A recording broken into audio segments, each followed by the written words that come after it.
Ashe. Now, Southeast Asia sits at the center of global power competition, from the South China Sea to shifting US alliances and the evolving politics in the region. Now, joining me is Gregory B. Director of the Southeast Asia Program and the Asia Maritime Transparency Initiative at the Center for Strategic and International Studies. He's one of the leading experts on the South China Sea and US policy in the Indo Pacific and the author of On Dangerous Grounds America's Century in the South China Sea. That's a mouthful. But Greg, thank you so much for being here. It's such a pleasure to have you. Right, I'm going to get straight into it so we don't waste any more time. Let's set the scene here. Um, Southeast Asia is often described as wary of Washington's intentions here in the region. And over the last year, in your opinion, what stands out to you as the biggest continuity or the biggest change in US strategy towards Southeast Asia? I think that there's a spectrum. Mm. Obviously, economics has been the area of most turmoil. Right. President Trump's tariff policy, as well as all the cuts to longstanding U.S. development programs and a lot of the people-to-people and diplomatic programs. On the other end of that, security ties and the overall U.S. focus on the Indo-Pacific Mm-hmm. as the key theater, that's pretty much unchanged. We were Right. worried about it, but we haven't seen a lot of shifts. Okay, we haven't seen a lot of shifts, and I think that's key. I guess when we talk about President Trump's recent visit here Mhm. during the ASEAN summit, it signaled that the U.S. attention here is still forthcoming, is still wants to be here. But in your view, with the whole commotion that happened when Trump is here, did this latest trip do more to reassure allies of commitment or inadvertently sharpen anxiety about US policy predictability? Well, I think across the region, there's been obviously varied responses, but on balance, it seemed reassuring, mostly because there was such a low bar. Right. People were worried that the president would, make some kind of radical changes to U.S. policy while he's here. He's prone to do that, and that didn't happen. So that combined with the fact that President Trump and President Xi Jinping in Korea came to at least a temporary ceasefire in the U.S.-China trade war, I think that's largely reassured the region, but again, from a low starting point of very high anxiety. Right. Now, if we touch a little bit about tariffs, because that has been sort of the key topic throughout this year, hmm or throughout Trump's second administration. You've written an analysis of this. Your analysis highlights that Southeast Asian states are rushing to secure the best possible bilateral deals. So, is the current U.S. strategy, you think, because of your analysis here, is it too focused on security and defense that it's not offering any compelling enough economic pillars? And you mentioned it is, hmm quite economic, the reason it's here, to truly compete for influence in the region, you feel? So I don't think there's an explicit U.S. government policy to focus on security because there's not Right. enough to offer on economics. I think what you're seeing is that the security arms of the U.S. government are just those that are most able right now to pursue policy Mm, on their own. The White House doesn't tend to intervene there, whereas the president personally intervenes a lot on economic right. policy. What makes the U.S. engagement in the region compelling is just the size of the U.S. market, the interest from U.S. private sector. Aside from what the U.S. government does, the U.S. is one of the two most important economic blocs on earth next to China. So the Yeah. region is going to be eager to engage the U.S. no matter what. That's why regional states rush to secure short-term deals Mm-hmm. on the tariffs, because as much as everybody might hate the tariffs, the U.S. market is too big to ignore. It would be Right. economic self-harm to try to just write it off and not strike a deal. Right. So, I mean, that's part of the reason why everyone is sort of rushing into securing bilateral deals and, sort of sidelining the effects of long-term relations with the US. Is that what you're saying? Well, I think every country in the region, or almost every country, is pursuing a two-track approach in economics. Short term is get the best deals that one can, and pretty much all of Southeast Asia has landed now in that 19 to 20% baseline range, but with a pretty large amount of carve-outs that reduce that tariff. And then the long-term strategy is diversification. because I think all regional states want to maximize their own independence, their own agency from both the US and China. And so that leads to new agreements with Europe. EU and Malaysia have begun FTA negotiations, new agreements with the Gulf, we have Malaysia GCC, FTA negotiations. I think the region is waking up to the fact that the US and China are too big to ignore, Right. but they still only account for about 40% of global GDP. There's another 60% out there to go Right. after. And I think, I mean, rightly so, a lot of critics or analysts are saying that, because of, this whole trade war or trade tensions or reciprocal tariffs that the Trump administration is going, a lot of countries or blocs are looking into diversification because it's being pushed into looking into it because of the whole imbalance or the whole instability that's happening right now. And I think you're right, looking into it. Talking about threats of tariffs again, the recent flare up in the long-standing border conflict between Thailand and Cambodia, and with subsequent U.S. intervention as well, as we see during the ASEAN summit, there have been reported use of threats of tariffs there, and it is this highly unconventional use of diplomacy by the Trump administration. So, what does this reveal actually about the current administration foreign policy playbook, and what risks comes with tying security and security mediation with trade pressure? Well, number one, it shows that the president has one tool that he likes to use a lot, right? And that is tariff. It's his favorite word. He has said repeatedly that it's his favorite word. Okay. What's the saying? If you're a hammer, everything looks like a nail. So he assumes that the solution to every problem is tariffs.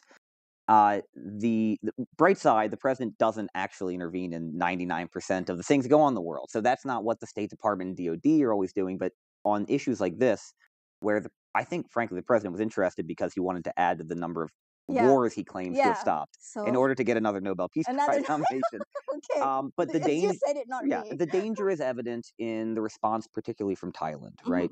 When countries and particularly long-standing partners feel that they have been browbeaten and coerced into what Thailand at least views as a disadvantageous ceasefire, it makes that deal even more fragile because now Prime Minister Anutin's government faces considerable pressure to show that it's not going to be bullied by the Americans.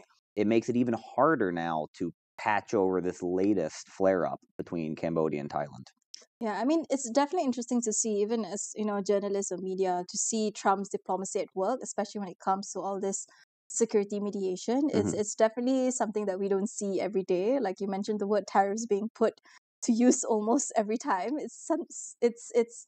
It's interesting, and I can't find another word to describe it, but it's definitely interesting to see Trump's diplomacy at work, at least for the second administration. Yeah, and sometimes it works. I mean, I will say that the president's intervention, so, Prime Minister Anwar obviously took the lead on mediating the details of the ceasefire in July. The president's intervention probably did bring Thailand to the table much more quickly than Bangkok was prepared to. So there's an upside. But the downside is also pretty significant. Okay, all right. Let's talk a little bit about conflicts in this region, since we've already have an opening there. South China Sea, which is one of your expertise, one of the area that you looked into very much so. Now, you've described the South China Sea as entering one of its most dangerous periods in years. What has fundamentally changed on the water?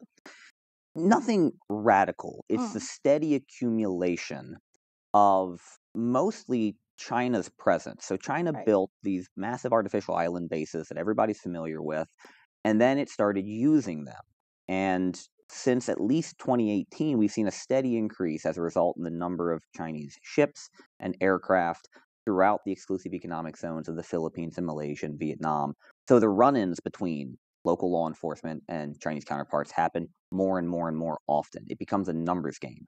That's why we basically can't go a week without seeing a news story about a collision or a near collision, or a near collision in the air, which is even more dangerous. And we've seen a number of very serious injuries, mainly between China and the Philippines, but also between China and Vietnam over the last year. If that continues, eventually there will be a fatality. And I should say a fatality between China and another party, because we did have 2 fatalities this summer when China killed 2 of its own men on accident.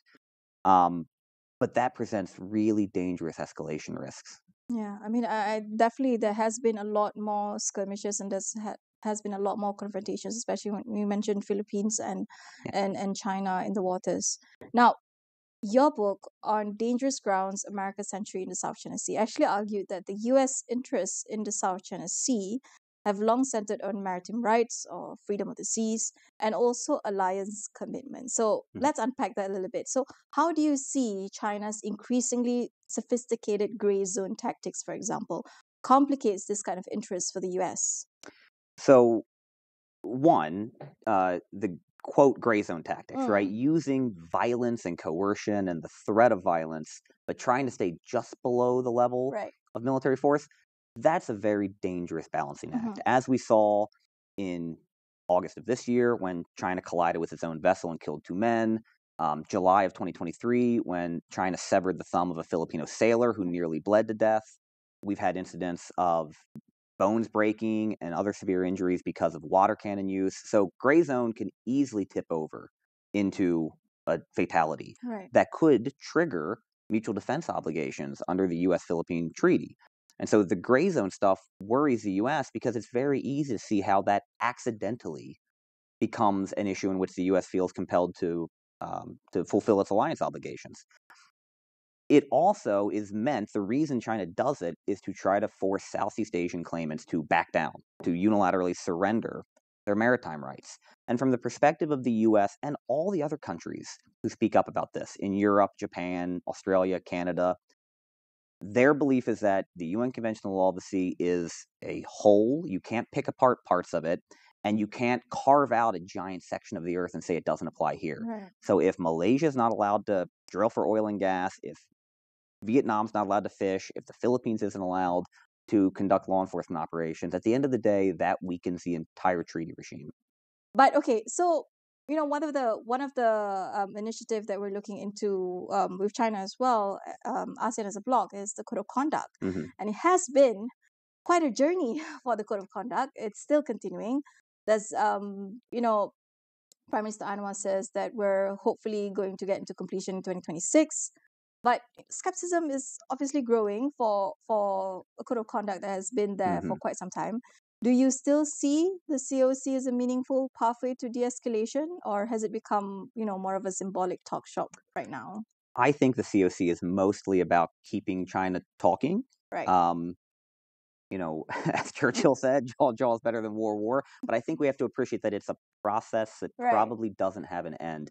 I mean, the so ASEAN, all the states of ASEAN at the time, endorsed the idea of a code of conduct in 1997, Mm.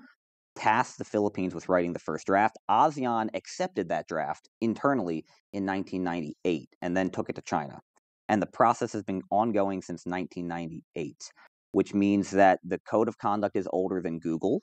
Mm. When the code of conduct was first envisioned, Titanic was the number one movie in the world. The code Right. of conduct is a relic of a bygone era. Okay. Oh, if you put it that way, if you put Titanic into the mix, then it's kind of hard to argue with you. But yeah, you're right. But it's mediation. It's Yeah. it's like you said, getting China on the table and getting to a level that we're not, at war or Mhm. confronting each other aggressively, right? So I think it Yeah. serves its purpose for what it is right now. As I long think. as we accept that it's not the totality of the effort, Mm, that's the problem. okay. If claimant states feel handcuffed, the idea that they are not permitted to do anything except the code of conduct, Right. it becomes harmful. Mm, If claimant states can accept, okay, let's continue the code of conduct process, but in the meantime, let's have a separate discussion on fisheries management, for instance. right. Fish stocks are collapsing across the South China Sea.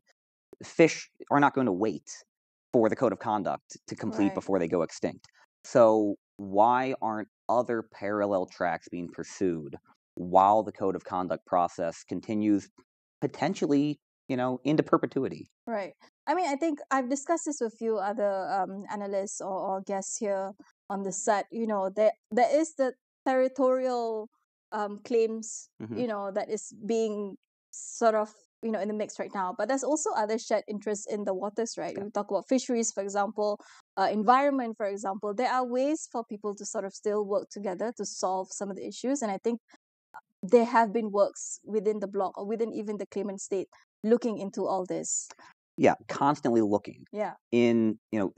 Indonesia launched what's called the Workshop for Managing Conflict in the South China Sea in 1990. They've met every year since, and they've come up with dozens and dozens of proposals for things like joint marine science or fisheries management. Yeah. And not a single one of those proposals has been pursued on the water because China has opposed every single one. The only successful on the water efforts were the Vietnam and Philippines for a few years pursued a joint scientific research cruise. Okay. And there was for 3 years a very brief joint seismic survey of the seabed between Philippines, Vietnam, and China. But all of that happened now more than 15 years ago. Right. Otherwise, what we've seen are conferences and proposals, but nothing actually moving into the real world. Right.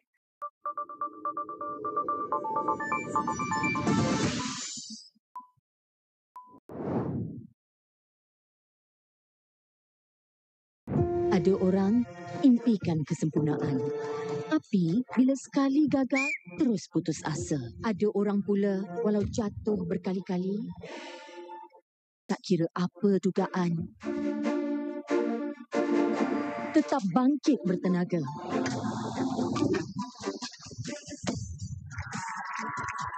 Memang ada yang hebat hingga cuma terhebat.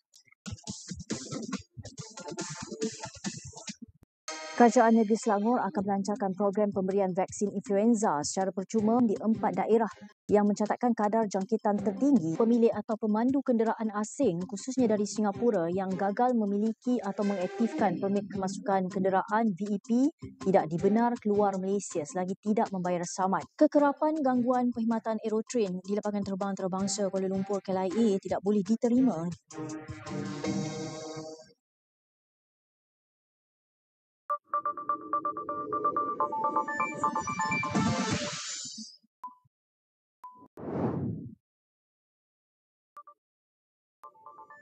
Okay, so if we talk about Southeast Asian politic dynamics, so because we mentioned a lot about China here, and we want to talk about, China, the US, and the future of ASEAN bloc when it comes to these two superpowers.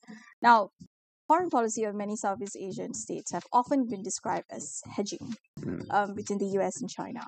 For a country like Malaysia, for example, do you think this is a sustainable long-term strategy, or will it intensify pressure and eventually force a clearer alignment? I think this is a favorite topic here in this region. I mean, the academic debate about hedging and bandwagoning and balancing can go on in perpetuity. I think the key is Malaysia and every other state in the region wants to take care of its own national interests, and that means maximizing its own freedom of movement, its own agency within an international system that is heavily weighted by China and the US. So if hedging means not picking one side or the other on every issue, that's sustainable. And that is what countries should do. They should decide on any given issue what is in my interest. Sometimes that'll be to align with China. Sometimes that'll be to align with the US. Hopefully on some things, that choice is the same, right? That the US and kind of can cooperate. But if hedging is taken to mean a strict neutrality, a refusal to choose on any issue, that becomes problematic because sometimes Malaysia's interest will lie in the direction of the US. Sometimes it'll lie in the direction of China. Sometimes it'll be a third path that's ASEAN-centric or Europe-centric. And Malaysia and every other state in the region has to be able to make that choice, whatever it may be, on any given issue. Yeah, I mean, it's this balancing act that all the states in this region are doing, right? Sometimes we lean a bit more here, a little bit more there. But I think I can agree with you. I can understand the sentiment that true neutrality is a bit hard to sustain in the long term because it's I think a lot of the superpowers sometimes they are a bit more outspoken as to where which country's interest should lie. So I think true neutrality, I guess I can agree with you that it will be a bit difficult in the long term. Yeah, and if I can just say, I mean, particularly in a world now where both the US and China seem destabilizing in different ways in different areas, it requires smaller and middle powers to exercise some leadership over the international system if they want to preserve it, which means refusing to make choices is in itself a choice, right? A refusal to make any choice means accepting that the system is in disarray. Yeah, I mean, there's a lot of school of thoughts when it comes to this, and I think ASEAN centrality has been one of the bedrock of our architecture here in the region. But okay, if we look at critics of ASEAN centrality, for example, it has been called a bit ineffective or slow in responses to issues like South China Sea, for example, or even Myanmar. Um, what do you think is the single best or most important reform or mindset shift that ASEAN needs to stay effective in today's strategic environment? Yeah. ASEAN centrality is difficult because nobody knows what it means. I have sat through hour, 2 hour long sessions with the Secretary General of ASEAN on ASEAN centrality, and at the end said, I still don't understand what this term means. Right.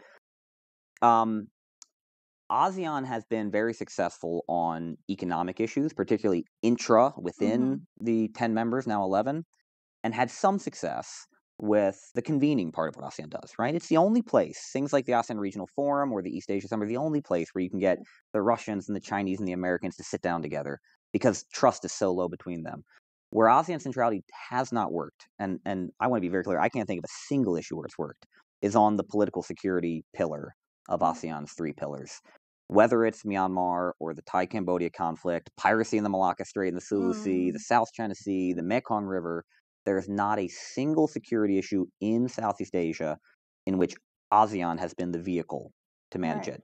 The vehicles are always sub-regional. It's the Malacca Strait patrols, the Eye in the Sky patrols. It's the Mekong River Commission. And so this kind of talking point that if anything is resolved that's not through an ASEAN mechanism, it somehow undermines ASEAN centrality, that's never been true. But I think if people come to believe it, it does become quite dangerous because ASEAN is not equipped to deal with something like the South China Sea. Laos does not care where Malaysian oil and gas rights are in the South China Sea. It's never going to stand up to China on behalf of fellow claimant states. And Malaysia is never going to weigh in on damming on the Mekong River in a way that would resolve that issue. I mean, but what do you suggest then? What do you suggest for us to move forward, especially in this very tension rising, strategic environment? Because we as a bloc, that's our nature, or the ASEAN way is to deal with problems head on this way. So what do you suggest, something new or some reform that we could look into? ASEAN's most effective role on politics and security has always been the norm setting part, right? ASEAN agrees on how disputes should be resolved. So, for instance, on the South China Sea, since 1990, ASEAN has consistently said disputes must be resolved peacefully and they must be resolved in accordance with the UN Convention on the Law of the Sea. ASEAN does not then need to take the next step of saying, okay, we must be the one, the organization, all 11, must be there at the table when the exact details are written out. So ASEAN's role is agree upon the norms and then endorse follow-up work just by the claimants. Let the Philippines and Vietnam and Malaysia and Brunei sit down and decide how they want to pursue fisheries management or marine scientific research or seabed resources without needing to ask Cambodia and Laos for permission, which is the way the system currently works. Right. So you're saying to move away a little bit from sort of the regional focus and go a little bit more niche or mini-laterally solve things. Yes, having the states who are most directly impacted, whose national interests are actually at stake, having them decide how these issues are supposed to be resolved is not in conflict with the idea of ASEAN norms and ASEAN centrality, as long as they're not violating the norms that ASEAN's already laid out. Now, if Vietnam or the Philippines were to suddenly say, we're going to throw UNCLOS aside, then ASEAN steps in and says, no, we all agreed that there are certain rules that have to be followed here. But as long as they are consistent with ASEAN statements and ASEAN norms, there's no reason that you can't take the exact same approach that you took, for instance, on the counter-piracy problem in the Malacca Strait in the 90s and 2000s. Nobody went to the Philippines and asked for permission to launch the Malacca Strait patrols. Right. But I think it's easier said than done, no? Because, especially in today's sort of high tension grounds, you take Myanmar, for example, Myanmar is an issue that we have been trying to solve for such a long time. Even South China Sea, for example, such a long time. And yes, there are claimant states that are involved, but at the same time, even with just claimant states that are involved, it's still an issue that we cannot solve because government states are pretty set in their ways in terms of solving this issue. Yeah, I will say, so I think Myanmar, and to a degree Thailand and Cambodia, are different issues than the issues that involve outside parties like the Mekong River or the South Right. China Sea. Because in that case, you have member states violating terms of the Treaty of Amity and Cooperation, right? So ASEAN should, and I think does have to play the leading role, if any outside organization is going to, in mediating, say, between Thailand and Cambodia. I mean, preferably those two do it by themselves. But it is very important, and it was very important, that Prime Minister Anwar was the one who mediated the details of that agreement, not the US or China. Because if ASEAN can't do that, then it does lose credibility. But same with Myanmar. ASEAN cannot accept rule by a military junta that only actually controls 25% of the national territory.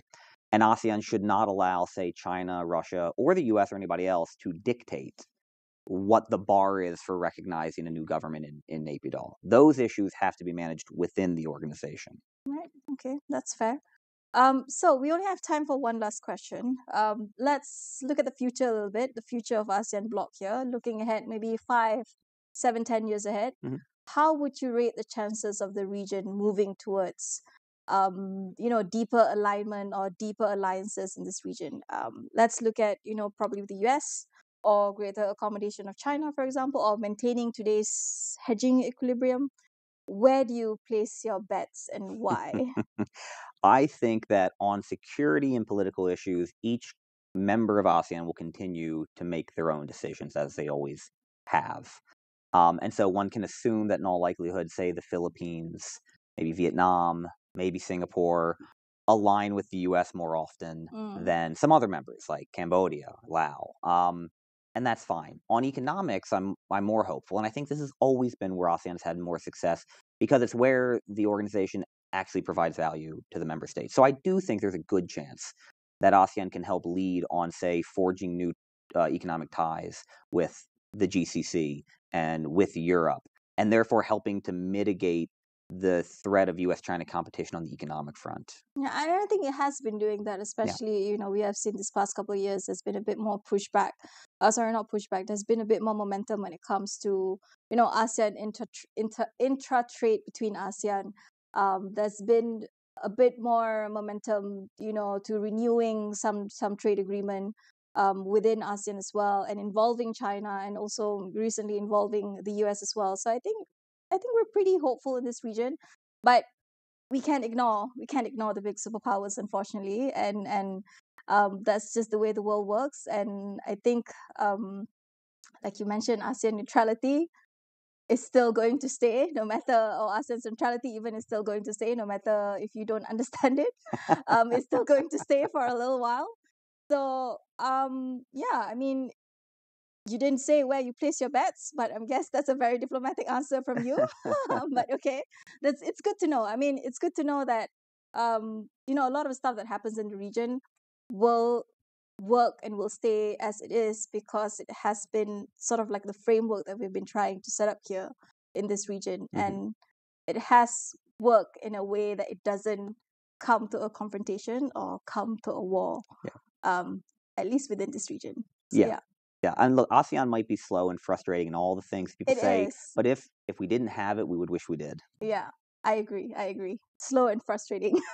Okay, thank you so much, Gregory, Greg, Director of the Southeast Asia Program at CSIS.